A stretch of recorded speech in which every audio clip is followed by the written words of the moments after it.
What's up, guys? Welcome to another episode of Ball Status. That caught you off guard, didn't it? That's You know right. where that's This is the podcast where we talk about the health of business and the business of health. And today we have a very... You're just getting right into it. Just diving on in. Well, before we introduce our special guest, we should say that we are looking for a new energy drink sponsor of the podcast because we just did a Boss Status yesterday, which will go live here shortly, where we talked about America Energy is no more. Liquid Freedom is preferred. So, What does that mean? just if you believe your drink tastes like Liquid Freedom, Okay. send it my Good. way. Send it our way. We have a special guest, Hi. Day Day. She hates that. We made up that nickname, and she said, don't ever call me that. Day-Day. Daraja. I think you should be known as just Daraja, like Madonna or I like know. Cher. It's just Daraja. I've thought of that too, and I actually tried. But your to husband get didn't that. like that idea. No, it wasn't that. I can't get that Instagram handle. Like it's taken by some like spam account. I tried reporting it. I can't even tell you how many times, but it doesn't work. All right, so Daraja is here. So we are going to jump into a bunch of stuff. But we need to set the groundwork, who you are, origin story, why you are here. Taking it back. Yeah, so Daraja, for those who don't know, we are also live here. So if you guys have questions, you can put them up on here, and I'll try to get them, but I'm not going to be looking over there a whole bunch. But if you have questions for Daraja, put them up in here. Daraja is a superstar. Oh, stop. She is a superstar. She is a Olympia bikini competitor.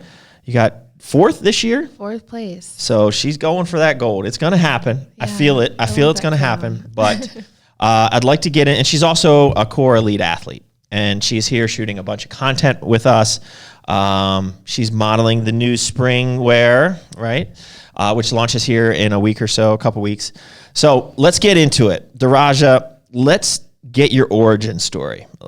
And with respect to how you got into competing, but really kind of childhood up until today. I want to know the details. Like, how in the world did you get into becoming a bikini competitor? And then we got a bunch of questions after that. Okay, so way back when. I was born in 1995. No. So you are 27. I am 27. I'll be 28 this year. But I grew up, as soon as I could walk, I had a tennis racket in my hand. So I grew up playing tennis, but I was always like super athletic. I loved, being outdoors, climbing trees. I played soccer. I snowboarded. I tried track and field. I loved that. So I loved being competitive. Were your parents athletes? Yeah. So my dad played tennis for LIU before he went to medical school. And my mom grew up, I think she was more into running. I did not get that gene. I hate running. So, my uncles played football. So they were a lot bigger. But if you look at my parents, they're not like these muscly looking people. They just look like average people. And my brother, similar to me, just very athletic build. He also grew up playing tennis. He's 2 years younger than I am. So we grew up playing So tennis who's together. Serena and who's Venus? Oh, God. Your brother? What's the age? Are you guys close in age? Yeah, we're 2 years apart. But for a long time I could beat up on him. But he's a guy. He's also about 6 feet now. So once he got taller, a lot stronger, I could only handle so much. He could hit a lot harder than I could. But So this explains the shoulders. yeah, I've always had moms go what do you do for your arms, sweetie? And I was 13. I'm I don't know. I play tennis. it's called I have good genetics. Yeah. There's pictures you could find where I am 15. I have capped shoulders and bicep veins. So yeah, it was. So it was tennis, and then did you pursue that after high school, or when did you get into the actual working out part? So I really didn't start actually weightlifting at all. I did a little bit in high school in track and field because I had us in the weight room every once in a while. But tennis, I played up until I graduated high school, and then I got pretty burnt out. I loved playing, but it was not my passion. And so after that, I was playing club tennis, but I was I don't know, I just want to do something else. And I saw that was when Instagram models were a big thing, new. And they're like, here's like, my workout program to look like me, blah, blah, blah. And I fell for it because I was like, okay, cool. Like if I work out like her, like I'll have this body. And it doesn't. And now work you like have other women doing that because of you, right? which is so crazy. But yeah, so then obviously you kind of hit a dead end with that because if your goal is to look like somebody else, you can't really get that far. And then your confidence, you can't really build that. So my husband, my then boyfriend at the time, was like, I think, you could really do something more productive. Like you obviously love fitness because I started really falling in love with training. I just love pushing myself and like seeing how strong I can get. And he was like, you could either do powerlifting or maybe do like a bodybuilding show. And at the time I didn't really know much about either, but I was like, well, I love squatting and deadlifting, but I'm not really big on the benching. So I looked up bodybuilding, and then that was when two-time Arnold champion, two-time Olympia champion, Angelica Teixeira was like in her reign. And I was like, ooh, I would love to look like that. Like that's badass. And I never really, I was always lean growing up, but I was never really like, I never dieted. I never really tried, trying to get smaller. Like growing up, my culture, big butts, small waist is like where it's at. So I wanted to be curvy. I wanted the curve. So I was like, let me eat, let me squat, let me deadlift, like let me build a stronger lower body. And then, once I was able to start channeling that into bodybuilding and like doing it more strategically, it just like developed this whole other idea of like what fitness was, what training. So how old are you at this point? Like how many years ago was this? This was 2017, 2018, where I started looking into doing more with fitness. Yeah. Okay. And so how did you get into competing? So I went to school for athletic training, which is not personal training, and people like confuse the two, but it's kind of more of a precursor to like physical therapy. Yeah. And so through school, I learned a lot about, arthrokinematics and like kinesiology. And did you hear that word there, Patrick? Can you repeat that word? Because I saw the smoke coming out the ears here, and he just didn't know. I heard Arthur. Like Arthrokinematics. Is that right? Arthrokinematics. Arthrokinematics. It's the same thing as kinesiology, just basically moving the body. So somewhat. The body and movement. It's just how the joints move together. So then what's kinesiology? So I don't know the dictionary definitions like by heart, but can you spell arthro? Arthro, so ARTHRO, KIN, kinematics, EN. Slow down. Don't ask me to spell. AR. Just look up ARTHRO, arthro, and then K, and then it should. Sounds like there's only microphone working, so maybe they can't hear us. They should be able to hear us. Aaron, go on there and see if you can hear us. Well, the microphone doesn't work with. I know the microphone's for the YouTube. Arthrokinematics refers to the movement of joint surfaces. Mm-hmm. Differs in osteokinematics, the bone. Bones. So kinesiology is, I think, more the study of movement itself. See, we learned something new today. I like this. I like when we pause to, because there's some people out there like me that just I love mind that. blown. So I started sidetrack. I started a book on tape. I don't know if I like book on tapes. I like because it. I have to reread sentences, look up words, it takes me longer to read things. Pat's got another podcast. It's called the Not So Smart Podcast, but it's not that smart. So it's been like 5 years. It hasn't started. Yeah. Kinesiology is the scientific study of human body movement. See? I do know things. All right. So anyways, you went to school for this movement. Yes. Kind of exercise science, movement science, whatever you want to think of it as. And so I learned a lot about, obviously I had to go through where are all the muscles in the body, where do they originate, where do they insert, what do they do? So I had a lot of that background knowledge, and then getting into training, obviously I had a better understanding of, okay, well, if I want this muscle to grow, I need to do these movements. And then bodybuilding, I don't know, I just was like, I want to do this thing, I'm just going to do it. And then I found out, okay, I'm actually like kind of good at having muscle. And then the whole dieting thing was new to me. So the first show, did you have a coach? I know, because your coach is Paul, right? Yeah. I know you're a coach yourself now, but Paul, did he guide you through your first show or no? No. You just kind of winged it? So I did the thing like most I think people do when they don't really know better, which is just there's Listen this to like really everybody? buff guy in the gym who, obviously looks like a bodybuilder. And I was like, and he worked as a personal trainer there. So I was like, oh, perfect. Like it was at a LA Fitness. Man, you said that with so much cringe. But we feel you. Yeah, man. So basically, you got the Chad at the local LA Fitness to help you out. He gave me this like diet and the cardio. Yeah. And You eat that tilapia to thin the skin? Yeah, bro. We didn't get that far, honestly. But I obviously having a basic understanding of like nutrition too, I was like, okay, well, if I want to put honey on a rice cake, like I can do that. And, I would post it on my stories and he'd be like, hey, like stick to the meal plan. Like, don't do that. And I was like, what? And then that was when I found Paul was like, hey, like macros. And I was like, yeah. And we're in 2019. Pop-Tarts, ketchup, and whey. 2018. 2018. That's good. So that was when I was like, oh, okay. Cause I'm a researcher. Like if I'm going to do something, I want to like make sure I'm doing it as to the best of my ability with like as much information as possible. And so did you do a show with the first coach? I did. And it was Bikini. It was, yeah. Okay. And how'd you do in the first show? It was a very small show. Yeah. I got second in open and first in true novice and novice. But there were only a few girls like in each class. So it wasn't, but I had so much fun being up there. I was like, this is so much fun. And I never really thought of myself as someone who'd like being on stage because I'm not that kind of personality. I'm not like. So it sounded like you were kind of a tomboy if you were then you transitioned to be doing the Patrick. Right. Will you demonstrate please what she does on stage? There's not a friend in here.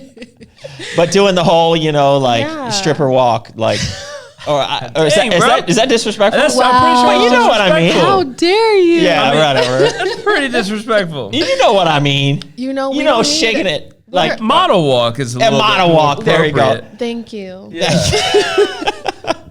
You're getting a phone call, which is probably ruining our. That's definitely gonna ruin the sound. Just let it go. Yeah. Oh well. So, the whole walking in heels thing, I had to learn to like be comfortable in that. And then for me, I feel like that's a lot to transition from like a tomboy to like. And I never really was like a big into makeup, like hair. Like I was not that kind of girl. And then when getting into competing, I used to like makeup, like watching videos because it was like cool watching girls do that. But I was like, that's not for me.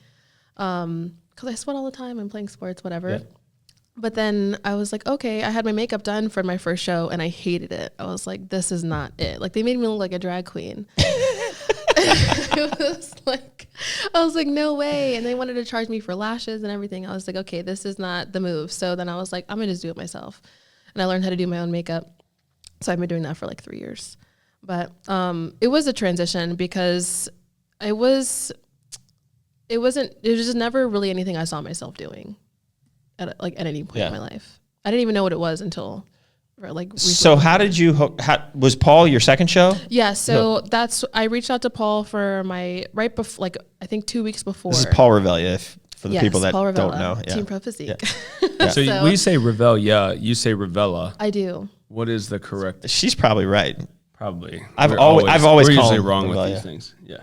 I mean, if that's what you hear, like, go for it. Anyways, I'm pretty sure it's Arella, but I could. I'm just You're just answering questions. You're here to answer questions. Anyways, so I reached out to Paul for my second show, like 2 weeks out, and I honestly had zero expectation of like hearing from him because like I had heard and read about enough to like know like it's not ideal to take on a client that close to a show, And he didn't really know anything about me, didn't know my background and like what my diet history was, and he ended up taking me on, and I was like, what? Like, no way. And then so my goal, it was so funny when I filled out my questionnaire, was in the next 4 years, like I would love to be on the Olympia stage.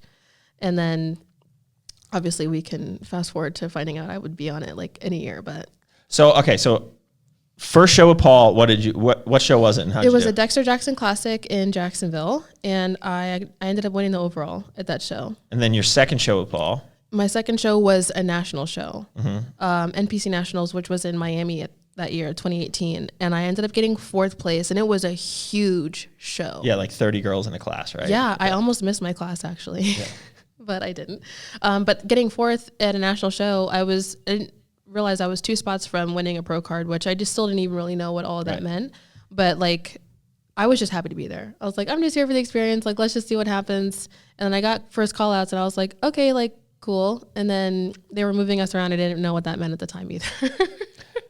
So did you come back the following year? Was it the following year? You waited a full year then to compete, right? Or no, you did more shows? So I did that. Nationals was in December, November. And then 2019, I came back and I did the Tampa Pro, which was in August. So it was like not too long of an off season, but whatever I did, and I guess probably my age, I responded really, really well to our prep. And I was ready early, ended up doing the Tampa Pro Amateur and won the overall there in front of the same judges that were judging me 3 weeks later at Nationals.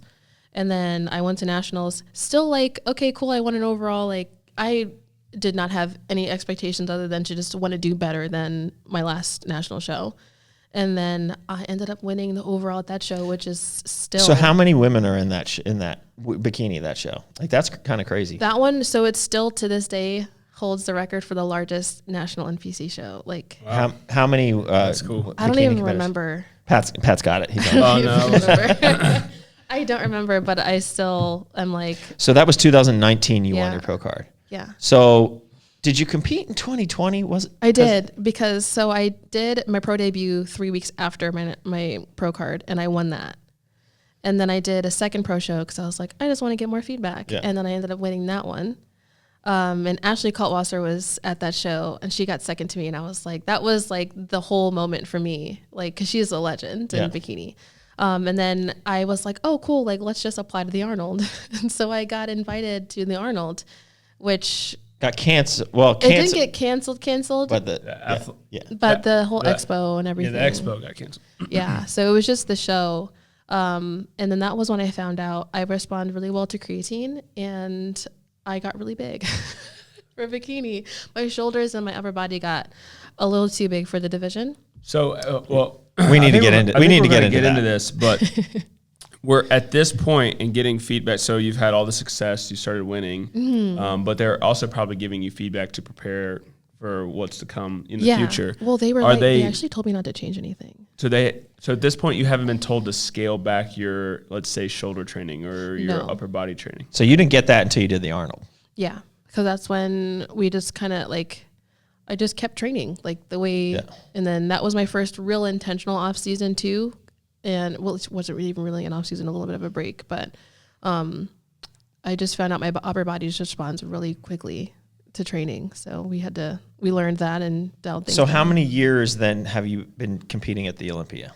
This year, God willing, will be my 4th Olympia. So you competed in 2020 Olympia, 21 and 22. I did. And what were your placements those years? So my first one I placed, which was what I wanted. I got 14th, and then I got 6th, and then I got 4th this last one. Where does the placing stop? 16. 16. It's 16. Mm-hmm. So what do you need to do to win it? So like a lot of it is like, NPC, we know that there's, well, you might not be able to say this, but I can say it because I don't compete in the NPC right now, but there's politics. Like you see, like you hear, right? As somebody who's not embedded in that, I hear there's a lot of politics. I honestly here's a chance for like you can't say it. It's not. I know. That's what I was going to say. I came out of nowhere and I did well, and I've seen, that is very true. That is very true. But, from a lay person outside of it, right? Like that. It can look like there's politics. Like you got to pay your dues. Like I've heard that. And listen, Okay. I have competed in the NPC back, we're talking 8-9 years ago, and there was politics. Yeah. They made me sign certain things. They're going to hate this podcast. I probably should edit all of this out. But they made me sign certain things because I was a pro in another division, and I had to basically waive that and all sorts of stuff. Oh yeah, if you compete in the IFBB, they won't let you. So, but and you know what? I won the overall at the show that I did. So that actually made me feel like, okay, there isn't the bias there, right? But I feel like you're also Doug Miller, and you just yeah. But so like I feel like, but at that level, up, like, is there? Show up. But like in the Olympia, like what separates the 4th from the 1st, right? Like. To me, that's where I feel like it's kind of like, right, like you have to pay your dues. Like they don't want a newbie to come in and win the Olympia. I feel like you have to put in your time and build. I will say an argument against that only because I've seen Laura Lee Chapados, she came out of nowhere and placed second at her first Olympia. So like, I think. So this is good because you're dispelling a lot of myths that are real. Yeah. Like these are real. Like this isn't me speaking. Oh, I know. I mean, I'm I've speaking. heard it. I'm speaking for a lot of the population, right? Yeah. Feels like, oh man, like And it's discouraging for new competitors too, because they feel like they have to, pay their dues, right? It can be, but I think sometimes, and like, honestly, this is the way I look at it. And I always try to make sure I word things to where like I'm not offending somebody, Right. but I feel like that also could just be an excuse for people. Sure. To where like, they're like, oh, they just need something to blame for where, like not being where they want to be. You offend away. We probably offended 15 That's just people on this already. because I think on the outside, like it can also just look like we only show like what we want to show. But like, I think there's a very small population of the people that like do what it takes to like get to that level and be successful in competing, or are even willing to do so. And if I look at the top, like I'll say top 5 of the Olympia last year, I mean, I know because I have the eye at this point, and I know what the criteria is. And like our Bikini Olympian champion, if you look at her balance and the fullness that was there, like you just have to, it's such a fine line between. So what were you lacking this year that to separate you from first place? For me, it was my hamstrings were just a little too lean. Too lean. Yeah. They don't want to see like the little separation of the bellies. And for me, my hamstrings they've been popping since I was like little. So learning how to like tone those down, but also continue building my glutes. Cause if I bring my glutes up. hard. Yeah, I I was gonna say. I have a really hard time like separating hamstrings and glutes. They just kind of act together. I've like had to study it. Yeah, they do. But I've had So you have to do a lot of glute movements with no hamstring involvement. Yeah. Yeah, that's hard. Yeah, like we cut out RDLs. We cut out any real deadlifting movements. I basically just do hip thrusts and like some squat variations. All right, let me ask you that.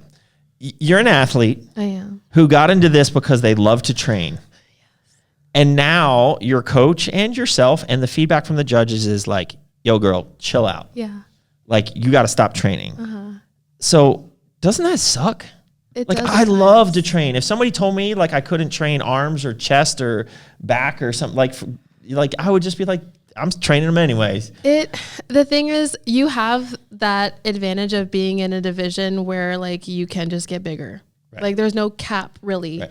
But for bikini, there is a cap. So if I wanted to just do that, which I mean, honestly, in the next couple of years, like I do think like I would Stole want my to just question. see, I would want to see like how I would respond to just like if I just train the way I want to train, like everything, how I would look and like feel. And So that would be figure would be the next step, Yeah. right? For you, like Yeah. that's the.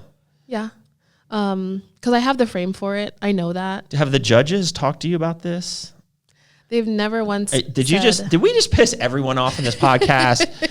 Saying there's bias and now saying that Daraja's not doing bikini anymore. They're gonna Do be that like, as the "She's little clip. lying." Yeah. Well, let me ask you. So when you get that feedback, Yeah. and then you're asked to chill it out a little bit, and then you have to and then your coach is telling you we got to cut out deadlifts, we got to cut out RDLs. Yeah.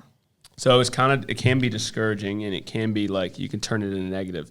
Yeah. So can you talk a little bit about like how you were maybe able to turn that into a positive? Because I have some. I've run into some roadblocks, right? But like then once I come out of my little funk and like discouragement about it, I kind of get then obsessed about the new challenge, Yeah. right? So do you then just are you able to shift into like, you know what, I'm just going to be obsessed about doing hip thrusts and, like. Actually, yeah. That's kind of like, I'll have my moments where I'm kind of just like in this little lull where I'm like, damn, like I kind of want to just go. So what I've done is I've created a bit of a balance where like every few weeks or so, I'll go and I'll just have a fun leg day, or like I'll go in and I'll just do like an all out upper body day and like get a really good pump. I just call them like vanity workouts. I like it. Yeah. All right. So go through your full training right now. Like, so what is it? My What does it full look? split? Yeah. Well, like what's it look like? So She's do like booty Monday, Literally. booty Wednesday, booty Friday. Booty, booty, booty, booty.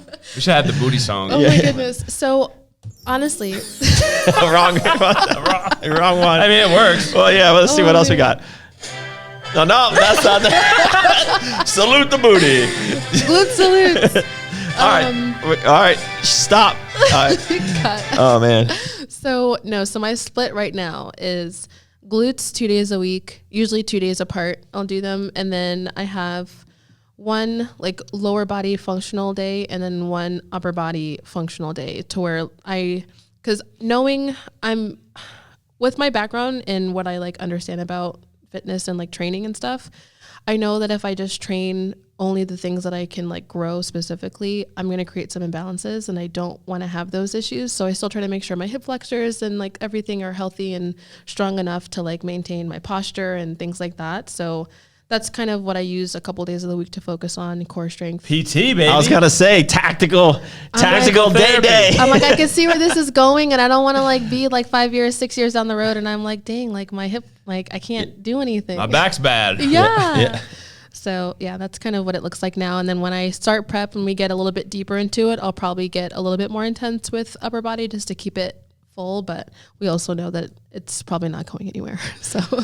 So have you, being in a sport where you're wearing very little and, you're being judged on your body, has that caused any like body dysmorphia issues with you? Like, cause it's really prevalent and honestly, I bet you it's just as much guys as girls at this point, like bigorexia, like, but like for women, like it creates eating disorders and this dysfunction with working out. Have you struggled with any of that?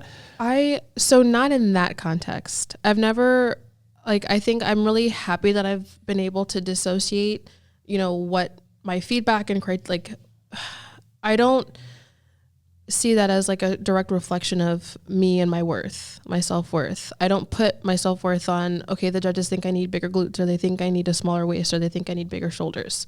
I know that that's what I need to do to move up, which is what I want to do. If that's my goal, then I can't attach so much of my like personal, like how I see myself.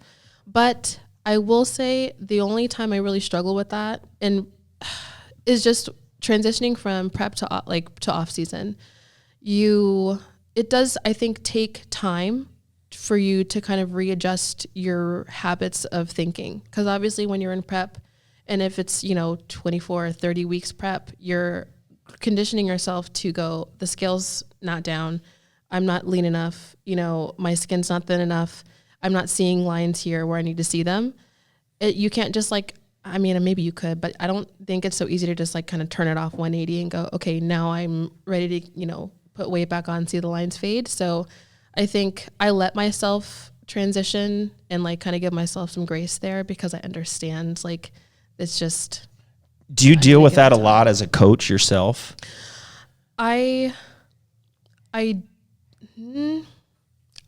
Not as much as I now thinking about it, because I never really thought about it until you just asked me, but like not so much, but I think it's because I understand what that can be like. And I feel like I try really hard to nurture that, like your self-worth is not attached to like a number on the scale or a pant size or like looking good in a bikini, whatever that means to you.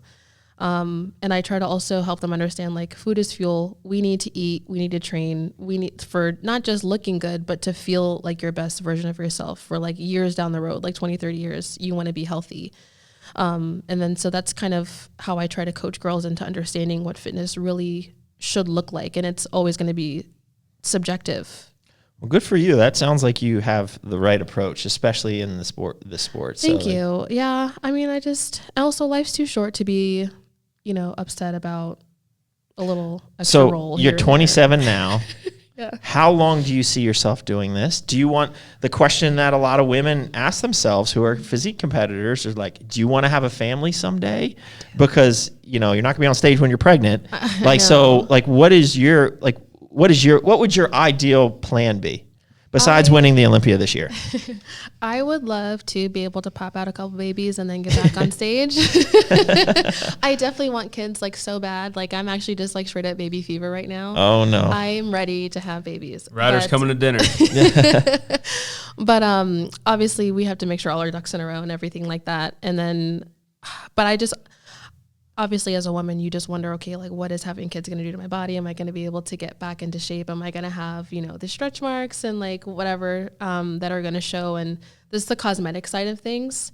But I mean, we'll cross that bridge when we get to it, because at the end of the day, I think obviously I have career goals in competing, but for me, having kids and having a family is like up there. Good. Yeah. Because, it is life-changing. I mean, it's even people that, I think when Steph and I were first dating, like, she's like, kids, whatever. But like, it's so life-changing. They're And so I know a cute, lot of too. women, like, I even think Sam was not like baby crazy, like beforehand. Like, I've Really? never heard her talk a bunch about it. I don't know. She's I'm not going to speak for her, well, but not one of those. There's a lot of females that are just like always baby. Yes, Where's that's the baby? what Where's I'm the trying baby? to say. Yeah. No, I mean, Steph she was the always same way. loved baby. When you get married, that's a very important conversation to have, Oh, right? I mean, Beforehand. before that. Right, Yes, yes. Prior to engagement, probably. Yes. Yeah, definitely. Or on the first date. But yeah, that's always wanted babies. Like, But I mean, my point being is that Right. it's so life-changing, and that once you have one, it's just is. it's crazy. It's crazy. Like, just me as a person have changed so much, just my perspective and everything. Yeah. So that makes me happy to hear. I'm excited to experience that one day. Yeah. All right. So drama.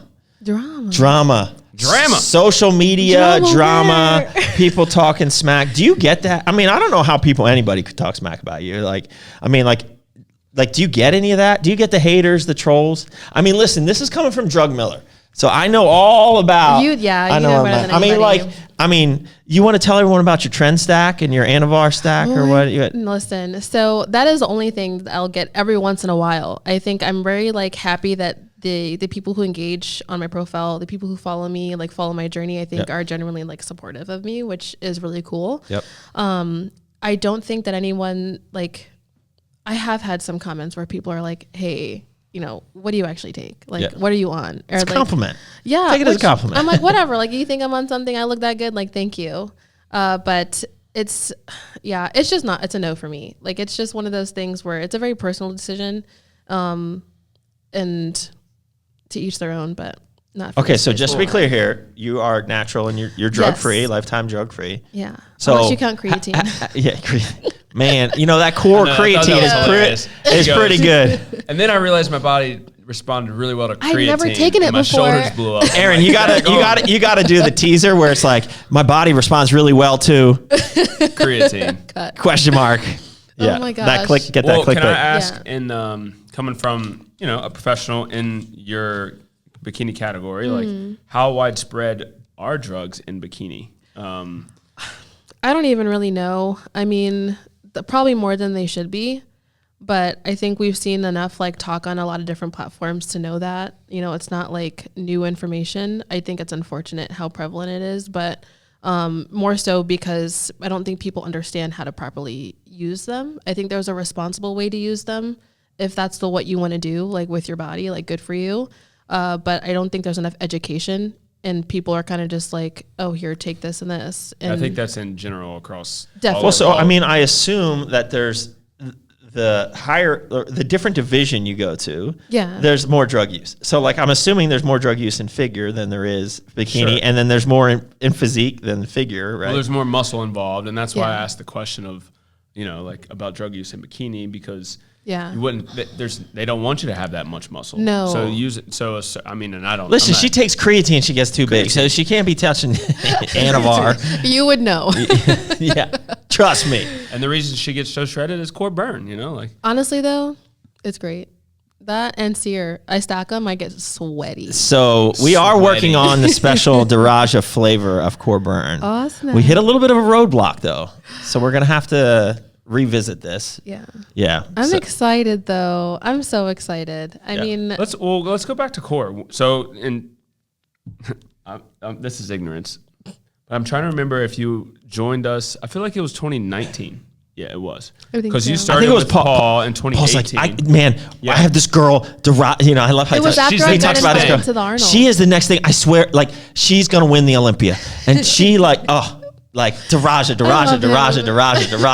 Yeah, that's. He's been my second dad, I think, through this, which has been pretty fun. I mean, he's old enough to be your dad. That's for sure. Yeah, he's getting up there in me. I love teasing Paul because he's a little bit older than me.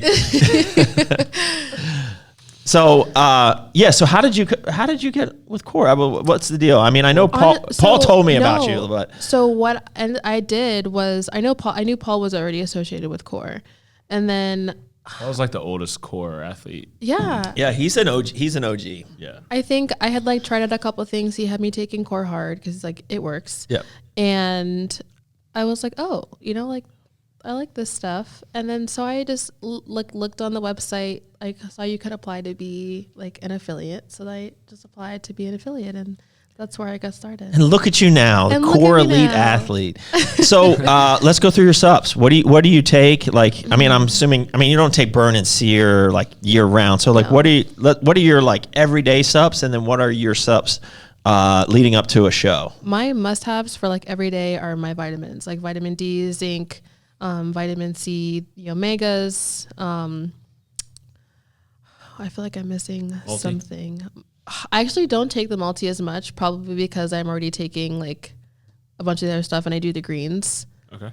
Which has a multi in it. Yeah. Yeah, but I think those are probably my everyday. I might be missing a couple. So are you a things. pre-workout person? Do you take I pre-workout? am, but I don't love to like abuse stimulants. I try to really, especially when I'm in off season, because I want my body to like respond to and like be awake when I need it in prep. But I love Pump, and Peak has been wild. A lot, we've gotten a lot of feedback from women on Peak. I don't know love it. what it is. I literally feel like I'm gonna like burst out of my leggings. I swear, it's amazing.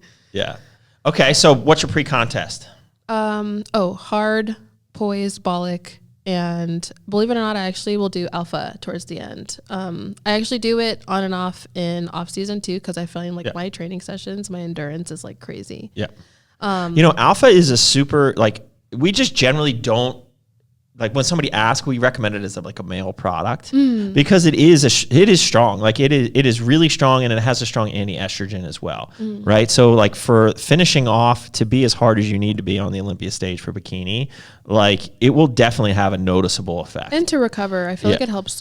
It also is that extra aid in recovery. It will help with sleep too, and growth hormone with the L-Dopa in there, and that I'll could usually be what you're. Yeah, because I'll do in off season, I'll do 2 before I train, and then in prep I'll do 1 before and then 1 at bedtime. So you got hard out. Man, you're almost on that big Papa stack. You're on that big Mama and the big Papa stack. Hey, I want all the gains. That is awesome. Give me all the gains. All right. What else you got, Patrick? Me? Oh. Yeah, you got anything else for Daraja? Put me on the spot. No, it did. Oh, creatine works, by the way. Oh, creatine. Remember that. So you're from That is the you're from secret. the Tampa area? I'm actually like, I don't live there. I live in Jacksonville. Oh, Jacksonville. Yeah. I thought you were in Sam's Tampa. parents just moved there. Everyone and their mom thinks I live in Tampa. It's because of Paul, I guess. It is because of Paul. Yeah. But no, I before that I was in Naples, Florida, but now I'm in So Jacksonville. how you far is that from from Naples? Tampa? 3 hours. Yeah, 3 they're and a like half up. hours. Yeah, that shows Jacksonville's you how right much. below Georgia. So yeah. And you're from Jacksonville. No, so I grew up in Pennsylvania. Really? Oh, you're Pennsylvania? But I Where? was born in Houston. Where in Pennsylvania? In Erie, Pennsylvania. Erie. Yeah. Wow. Erie. Yeah, man, that's out there. Yeah, man. Okay, I'm East Coast. I'm Philly. Okay, that's where Keith's family's from out there. Really? Where? Bloomsburg. Where? Bloomsburg. Bloomsburg. Well, that's not quite Philly, but No, but it's my dad. Look at this small world. I here. know. My dad went to Bloomsburg. University? Yeah. That's where Keith went. No kidding. All right, now I can break out in song. It's a small world after all. Oh man. Yeah, we're like, my mom went to Albright, my dad went to Bloomsburg, I went to Penn State, so like we Okay. are Pennsylvania people for Yeah. sure. Yeah. I'm from Virginia. Virginia, Roanoke. Now I live in North Carolina. I was just born in the mountains, boy. I'm done. Y'all are funny. Oh my gosh. I love this. Meat Brigade. Oh, I came I in never late know what today. I never know what button to push. I have a zero knowledge of. I'm not gonna what lie. those- I was really nervous for doing this today because you guys, I know, are quite the characters, and I was like, I don't know what. See, Yeah, that was What's the next one? updates. Oh yeah, there you go. We haven't used that one in a long We time. haven't good used one. that Man, one. we were on a oh yeah kick for a long time. Ooh. So I'm assuming you got the tour. You've been here for a while today. So this is your first time to HQ. To this one. Oh, that's right. You The new right. one. you I came to visited. Sterling. I did. Okay. But this, like, We had a half Coliseum then, didn't we? We had. Did we have the gym? It was in the warehouse. Yeah. Yeah. Yeah. No, this one What a story. is like I walked in and I told It's a Aaron, I real was like, I thing. want to move here. Like, People actually are moving to Statesville because of the gym. shut up. It's Like a they true story. were living like further south, like Yeah. closer to Charlotte, and the drive was too long. And so they have the ability to work from home or whatever that situation is. So See? they just move up here. And it's cheaper in Statesville than it is in Charlotte or Mooresville anyways. So That's like, cool. Yeah. Yeah, I told Keith he's Destination. looking for like we might be trying to like find somewhere because he wants to like.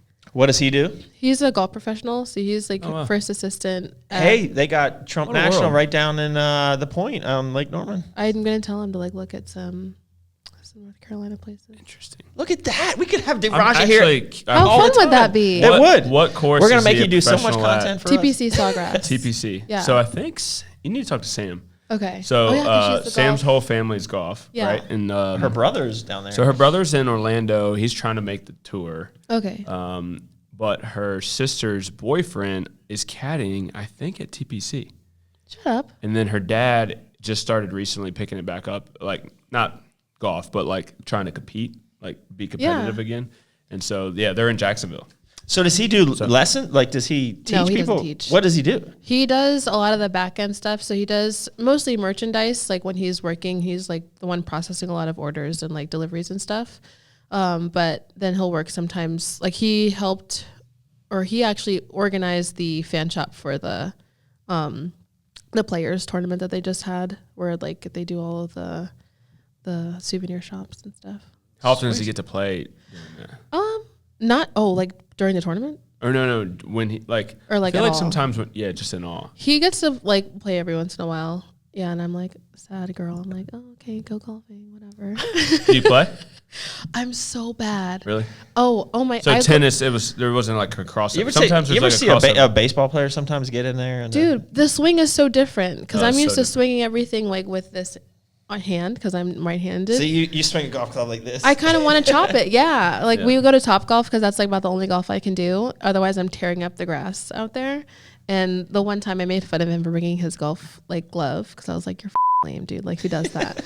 And the first he goes and hits, and then the first shot I hit, the club like flies out of my hand. Are you on like top He was deck? like, dude, it hit the ceiling and then almost hit the people in the the thing next to us.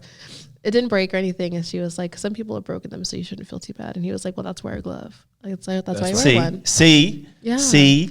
But Well, Daraja, we appreciate you coming on. You know, you are the first female guest. shut up. Did I just make that up? I feel like that's right. I mean, You are the first female you guest. blew my mind. A pioneer. You are a pioneer. This is episode what of Boss Status? Like 20 some? I'm really Come on, thinking y'all. now. Like, What? You are the first female guest so. of Boss Status. I'll have what to a come world. back Yes. so we can we're have some sexist. more fun. So we are ramping up Boss Status. We filmed 2 this week. Our goal was to drop a new episode every week going forward. So it's gonna be a lot. But yes, you can come back anytime you want, Daraja. You're always welcome. And when you move to Charlotte area, maybe you can be a regular. Hey, that would be a party. All right.